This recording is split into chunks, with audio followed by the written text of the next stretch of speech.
What was your connection to some of the members of Wisconsin RID? Different individual members. Well, I taught with some of the members. So, for example, Evelyn was on the staff at St. John's at that time.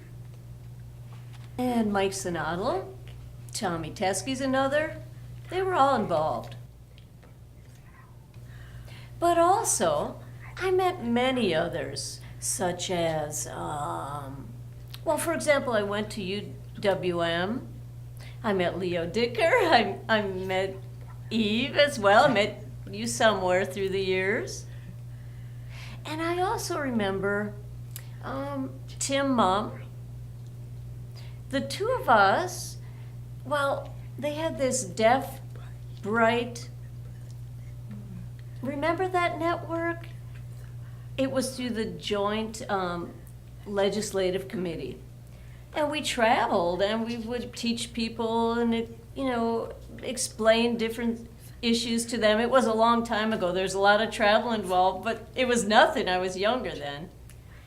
And I also remember Tony Sullivan and Eleanor Collins. I also remember Lucille Olson. And the superintendent of the Wisconsin School for the Deaf, Superintendent Shipman.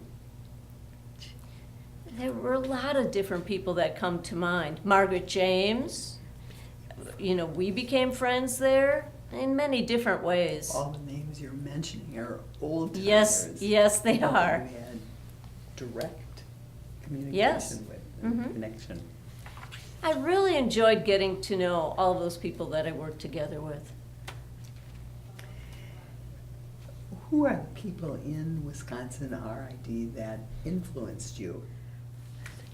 Well, I have to say they all did, beginning with Evelyn. But others as well.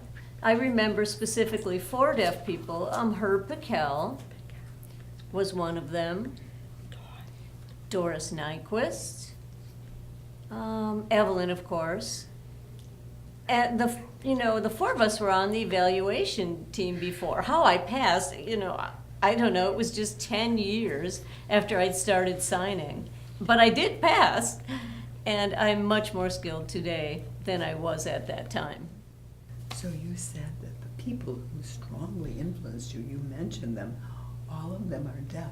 Well, the deaf, yes, Interesting. but also the hearing people as well that I named earlier during the interview. They influenced me as well. Their different perspectives on things. I didn't always agree with people because, again, remember, I was raised orally and they had different views.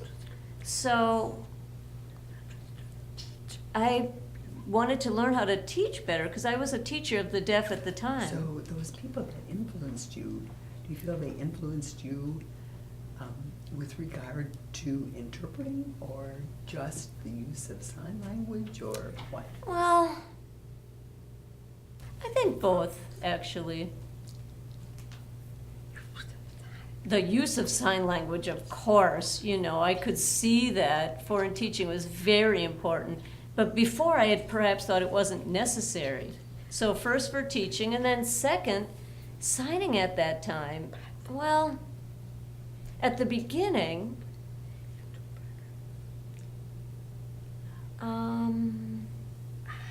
I preferred English, period. That was it. I really couldn't understand ASL at all at that time.